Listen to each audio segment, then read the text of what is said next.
আমরা প্রথমেই যেই কাজটা করতে চাই যে মানুষকে ঈমান এবং ইসলামের দাওয়াতই আমরা দিব, অন্য কোনো কথা তাদের বলবো না। প্রিয় ভাই, আপনি যখন একটা মানুষকে আর্থিক বা ফিনান্সিয়ালি হেল্প করবেন, তার অভাব মোচনের জন্য আপনি তাকে একটা সিস্টেম সুন্দর করে দিবেন, একটা অটো রিক্সা কিনে দিলেন, একটা সবজি বিক্রেতার কাজ তাকে ধরে দিলেন 5,000 10,000 টাকা দিয়ে। চিন্তা করেন, সে অসুস্থ, তাকে আপনি 1,000 টাকা দিয়ে হেল্প করলেন, তাকে একটা ড্রেস আপ গিফট করলেন, তার বাচ্চাটার পড়াশোনার দায়িত্বটা আপনি নিলেন ইনশাআল্লাহ, তাকে আপনি এক বস্তা চাল কিনে দিলেন। দেখবেন তাকে শীতের সময় একটা কম্বল আপনি গিফট করলেন, আপনি বন্যার সময় তাকে কিছু হেল্প আপনি করলেন, অত্যাধিক গরমের চোটে সে থাকতে পারে না, একটা ফ্যান আপনি গিফট করলেন গরিব দুঃখীদেরকে। আপনি দেখবেন যে এই কাজগুলো, সামাজিক কাজগুলো, চিন্তা করেন এই সামাজিক কাজগুলো আপনাকে দিনের কাজে যতটা হেল্প করবে, আপনি সামাজিক কাজ না করলে আপনি কিন্তু আরেকটু পিছনে থেকে যাবেন।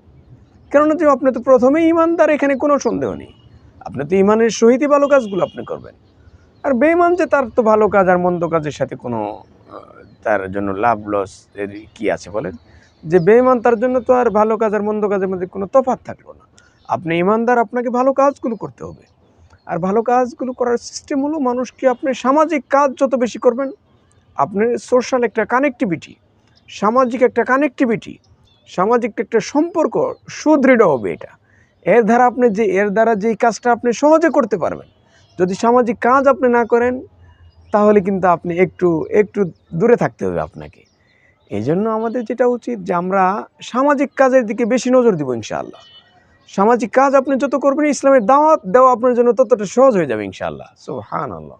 চিন্তা করেন যে আমাদের সমাজে অনেক আইডল রয়েছে, যারা আপনি দেখবেন যে আমাদের একজন মোহতারাম শেখ আহমদুল্লাহ, ওনাকে আপনি দেখবেন যে উনি কিন্তু আমাদের সমাজের অনেক সামাজিক কাজগুলো হাতে নিয়েছেন।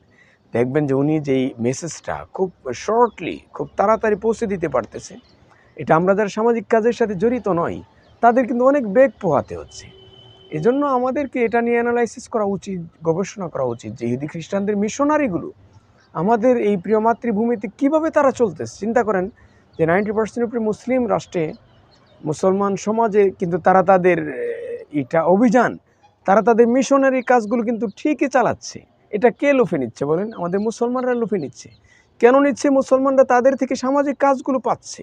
চিন্তা করেন। তাহলে এই জায়গাটা আমাদের ফিল আপ করতে হবে। এই যে একটা শূন্যতা, এটা আমাদের ফিল আপ করতে হবে, একেবারে কমপ্লিট করতে হবে।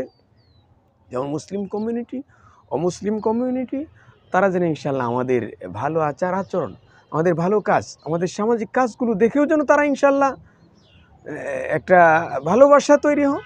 আর ইসলামের দাওয়াত দিলেও যেন ইনশাল্লাহ তারা সাদরে গ্রহণ করে ইনশাল্লাহ। আল্লাহ তাআলা আমাদের এই প্ল্যানটাকে খুব দ্রুততার সহিত কাজে লাগানোর তৌফিক দান করুন।